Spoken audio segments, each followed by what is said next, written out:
गुजरात के हर बूथ में भाजपा के पोलिंग एजेंट, ये मेरे बूथ से आपके कैमरे के आंखों के सामने मैंने पकड़ा, ये पेन है भाजपा के पोलिंग एजेंट के पास, जहां यहां लिखा है नमो, यहां सिंबल दिया है लोटस का और यहां मोदी जी का फोटो है कि लोकतंत्र में जनता जनार्दन है, लोग महान है। मैं मेरे प्यारे गुजरातियों का दिल से धन्यवाद करता हूं। हमारे बैंक के अकाउंट सीज किए, बिना पैसे से चुनाव लड़ने की नौबत आई, गुजरातियों ने नोट भी दिया, आज वोट भी दे रहे हैं। उन सभी गुजरातियों का दिल से धन्यवाद करता हूं। बहुत सारी परेशानियां एडमिनिस्ट्रेशन के द्वारा खड़ी की गई, क्योंकि गुजरात में लोगों का मूड भाजपा के खिलाफ है। सभी जाति, धर्म, सभी लोग कहीं ना कहीं बीजेपी के अहंकार से खफा है।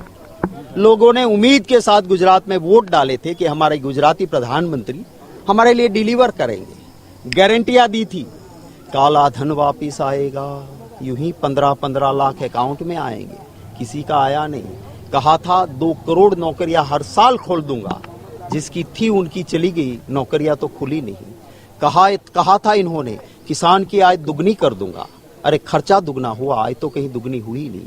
कहा था महंगाई चली जाएगी, 400 का गैस का सिलेंडर 1100 पे पहुंचा, 1200 पे पहुंचा, पेट्रोल और डीजल डबल हुआ, महंगाई गई नहीं। कहा था कि जो रियल टैक्स पेयर है, जो चेक से पेमेंट लेते हैं, सैलरी लेते हैं, वो मिडिल क्लास और अपर मिडिल क्लास के लिए 10 लाख तक का स्लैब बढ़ा देंगे। उनके मैनिफेस्टो में था कि इनकम टैक्स 10 लाख की इनकम तक नहीं लगाएंगे, वो तो नहीं हुआ। बड़े उनके दोस्ते थे, उनके लिए, उन बड़े दोस्तों के लिए कॉर्पोरेट टैक्स जरूर उन्होंने कम किया, तो लोग खफा है। कहा था मेरे सिपाही का 1 सर जाएगा, 20 सर दुश्मन के ले आऊंगा। हमारे बिहार रेजिमेंट के 20 जवान चाइना की बॉर्डर पे शहीद हो गए। चाइना के एक सैनिक को खरोंच तक नहीं कर पाए। कौन सा 56 इंच का सीना। काला धन उनके दोस्तों ने कर लिया पैदा। अपने दोस्त जिनके वो हवाई जहाज यूज करते थे, जिनके साथ सेल्फी लेते थे, वो देश को लूट के बाहर चले गए। 17 लाख रुपये बड़े दोस्तों का उन्होंने माफ किया। आम हिंदुस्तानी को फायदा नहीं, तो लोग इसके लिए खफा है। और हमारा पॉजिटिव एजेंडा भी है कि हम महिला को 1 लाख रुपया सालाना देंगे जरूरतमंद फैमिली में। अगर 30 लाख जगह खाली है, सरकार बनी, तुरंत 30 लाख नौकरियां मिल जाएगी। युवा के पास अगर अपना डिग्री का सर्टिफिकेट है तो उसको सालाना 1 लाख स्टाइफंड के साथ उसके लिए काम शुरू हो जाएगा। तो एक पॉजिटिव एजेंडा भी है। बौखलाई हुई भारतीय जनता पार्टी अपने सारे तंत्र का, अपना एडमिनिस्ट्रेशन का दुरुपयोग कर रही है। हर जगह हमें परेशान किया जा रहा है। लोग वोट देना चाहते हैं, इससे भाजपा परेशान है। वासण गांव है अमित शाह की कॉन्स्टिट्यूंसी का, यहीं थोड़ी सी दूरी पे है। आप ये कैमरे लेके जाइए।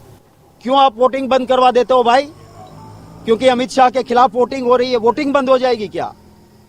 कानून है, बूथ के अंदर ना कोई सिंबल ले जा सकता है, वो कानून है। गुजरात के हर बूथ में भाजपा के पोलिंग एजेंट, ये मेरे बूथ से आपके कैमरे के आंखों के सामने मैंने पकड़ा, ये पेन है भाजपा के पोलिंग एजेंट के पास, जहां यहां लिखा है नमो, यहां सिंबल दिया है लोटस का और यहां मोदी जी का फोटो है। अंदर लेके बैठे हैं। अरे मोदी जी, आपको फोटो से प्यार है, मैं समझता हूं, पर चुनाव को कलंकित मत कीजिए। इलेक्शन कमीशन को मेरी विनती है, पूरी दुनिया में हमारे लोकतंत्र की एक प्रतिष्ठा बनी हुई है। 16 चुनाव पहले हुए। अरे शेषान जी जैसे इलेक्शन कमिश्नर थे जो सत्ता पक्ष को 2 डंडे ज्यादा लगाते थे, क्योंकि आप सत्ता में हो, आपको कड़ा कानून का पालन करना होगा। आज क्या हो रहा है? वासन में बूथ बंद होते हैं। हमने लिख के दिया था कि जो पाटन और बनासकांठा सटी हुई कॉन्स्टिट्यूंसी है, सुप्रिंटेंडेंट ऑफ पुलिस दोनों जगह से देख लो तो 3 साल से ऊपर से वहां से भाजपा के एजेंट की तरह काम करे, हटाओ उसको। क्यों नहीं हटाया? जामनगर में एलसीबी का पीआई उसी डिस्ट्रिक्ट का है, हटना चाहिए उसको, आपने नहीं हटाया। आज लोगों को पुलिस स्टेशन बुला के कल रात से 12 बजे से क्यों बिठा रहे हैं? हमारी कंप्लेंट जाती है। क्या इलेक्शन कमीशन सो रहा है क्या? आप इस देश की डेमोक्रेसी को दुनिया भर में बेइज्जत करोगे। पूरी दुनिया देख रही है हमारे लोकतंत्र को। आज तक किसी ने उंगली नहीं उठाई, ये आज हो रहा है। मैं ऑनरेबल सुप्रीम कोर्ट को भी रिक्वेस्ट करूंगा कि आप संज्ञान लीजिए सियो मोटो। इन मुद्दों के ऊपर ऑनरेबल सुप्रीम कोर्ट भी कदम उठाए, क्योंकि ऐसी धांधली नहीं चल सकती है। लेकिन इन सभी धांधलियों के बाद मैं नमन करता हूं मेरे गुजरातियों को। भले ही 2014 और 2019 में गुजरातियों ने एक उम्मीद के साथ सारी सीटें भाजपा को दी थी। अब जब नतीजे आएंगे वो कोई मेरी वजह से नहीं, मेरे प्यारे गुजरातियों के आशीर्वाद, प्यार और समर्थन की वजह से पूरे गुजरात में हमारे लिए नतीजे अच्छे रहेंगे। Thank you.